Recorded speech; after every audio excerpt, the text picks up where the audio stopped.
നമസ്കാരം. ബാലതാരമായി എത്തി ഇന്ന് തെന്നിന്ത്യൻ സിനിമകളിലെല്ലാം തന്നെ തിളങ്ങി നിൽക്കുന്ന താരസുന്ദരിയാണ് കീർത്തി സുരേഷ്. കഴിഞ്ഞ ഡിസംബർ 12 ഗോവയിൽ വെച്ചായിരുന്നു കീർത്തിയുടെ വിവാഹം. ബാല്യകാല സുഹൃത്തായ ആന്റണി തട്ടിലാണ് കീർത്തിയുടെ വരൻ. 15 വർഷത്തോളമായി സുഹൃത്തുക്കളായിരുന്നു ഇരുവരും. 15 വർഷം നീണ്ട പ്രണയം പുറത്ത് അറിയാതിരിക്കാൻ താരം ഏറെ ശ്രദ്ധിച്ചിരുന്നു. ഹിന്ദു ക്രിസ്ത്യൻ ആചാരപ്രകാരം ഗോവയിൽ വെച്ചായിരുന്നു ചടങ്ങുകൾ നടന്നത്. അടുത്ത ബന്ധുക്കളും സുഹൃത്തുക്കളും മാത്രമായിരുന്നു വിവാഹത്തിൽ പങ്കെടുത്തത്. കീർത്തിയുടെ വിവാഹ സാരികൾ ആരാധകരുടെ ഇടയിൽ വലിയ ചർച്ചയായിരുന്നു. വിവാഹശേഷം നൽകിയ അഭിമുഖങ്ങളിൽ തന്റെ പ്രണയത്തെക്കുറിച്ചും ആന്റണിയെക്കുറിച്ചുമെല്ലാം കീർത്തി പറഞ്ഞിരുന്നു. ഇപ്പോഴത്തെ ഒരു അഭിമുഖത്തിൽ നടി പറഞ്ഞ വാക്കുകളാണ് സോഷ്യൽ മീഡിയയിൽ വൈറലായി മാറുന്നത്. അമ്മയുടെ വിവാഹ സാരിയാണ് വിവാഹ ദിനത്തിൽ ഞാൻ ധരിച്ചത്.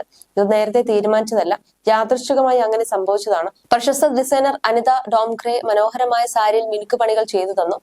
വളരെ മനോഹരമായിരുന്നു അനിതയുടെ വർക്ക്. ആദ്യം ആന്റണിയുടെ വീട്ടുകാർ നൽകിയ സാരി ധരിക്കാനായിരുന്നു തീരുമാനിച്ചിരുന്നത്. എന്നാൽ വിവാഹ ചടങ്ങുകളുമായി ബന്ധപ്പെട്ട് അധികം സാരികൾ വേണമായിരുന്നു. അങ്ങനെ അമ്മയുടെ അലമാര പരിശോധിക്കുമ്പോഴാണ് ചുവന്ന സാരി കണ്ണിൽ പെടുന്നത്. അപ്പോൾ തന്നെ അമ്മയുടെ അനുവാദത്തോടെ ആ സാരി എടുക്കുകയായിരുന്നുവെന്നും കീർത്തി പറഞ്ഞു. വിവാഹശേഷം ഒരു അഭിമുഖത്തിൽ എല്ലായിടത്തും താലി ധരിച്ചു പോകുന്നതിനെ കുറിച്ചും താരം പറഞ്ഞിരുന്നു. ഞാൻ എല്ലായിടത്തും താലി ധരിച്ചു പോകുന്നത് മംഗൾസൂത്ര പരിശുദ്ധമായ ഒന്നായതുകൊണ്ടാണ്. ഈ മഞ്ഞച്ചരട് മാറ്റുന്നത് ഒരു പ്രത്യേക ദിവസത്തിന് ശേഷമാണ്. ഒരു ഗോൾഡ് ചെയിനിലേക്ക് ഈ താലി മാറ്റുന്നത് അത്തരം ഒരു ദിവസത്തിലേക്കാണ്. 7 ദിവസത്തിനോ 10 ദിവസത്തിനോ ശേഷം ഇത് മാറ്റും. അതിനുവേണ്ടി ഒരു ദിവസം കണ്ടെത്തും. ഞങ്ങൾ ഇതുവരെ അത്തരം ഒരു ദിവസം കണ്ടെത്തിയിട്ടില്ല. എനിക്ക് തോന്നുന്നു അത് ജനുവരിക്ക് ശേഷമാണെന്നാണ്. പ്രൊമോഷൻ സമയത്ത് അത് മാറ്റണമെങ്കിൽ മാറ്റിക്കോളാൻ പലരും എന്നോട് പറഞ്ഞിരുന്നു. എനിക്കത് മാറ്റാൻ തോന്നിയില്ല. ഈ താലി എന്ന് പറയുന്നത് ഹൃദയത്തോട് ചേർന്ന് കിടക്കണമെന്നാണ്. അത് വളരെ പരിശുദ്ധമാണ്, അതുപോലെ തന്നെ പവർഫുൾ ആണ്. എത്ര ദിവസം ഈ മഞ്ഞച്ചരടിൽ താലി കിടക്കുന്നോ അത്രയും അത് പവർഫുൾ ആണ്. ഗോൾഡൻ ചെയിനിലേക്ക് മാറ്റിക്കഴിഞ്ഞാൽ ഇത് നോർമലായ ഒന്നാകും.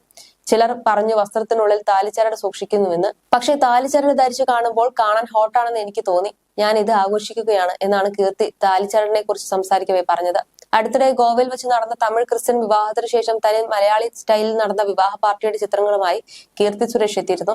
ഞങ്ങളിലെ നാടൻ മലയാളികളെ പുറത്തെടുത്തപ്പോൾ എന്ന് പറഞ്ഞാണ് കീർത്തി ചിത്രങ്ങൾ പങ്കുവച്ചിരുന്നത്. ഗോൾഡ് നിറത്തിലുള്ള ധാവണിയിൽ കേരളീയ ട്രഡീഷണൽ ആഭരണങ്ങൾ ധരിച്ചാണ് കീർത്തി എത്തിയത്. കുർത്തയും മുണ്ടും ധരിച്ച് ആണ് ഭർത്താവ് ആന്റണി തട്ടിലും എത്തിയത്. ചടങ്ങിന് പങ്കെടുത്തവരുടെ വേഷവും കേരളീയമായിരുന്നു. ഡാൻസും ഡിജെയും ഫുൾ ആഘോഷത്തിന്റെ ചിത്രങ്ങളാണ് കീർത്തി പങ്കുവച്ചിരുന്നത്. ഹിന്ദു ആചാരപ്രകാരം നടന്ന വിവാഹത്തിൽ ബ്രാഹ്മണ വധുവിന്റെ വേഷമായിരുന്നു കീർത്തിക്ക്.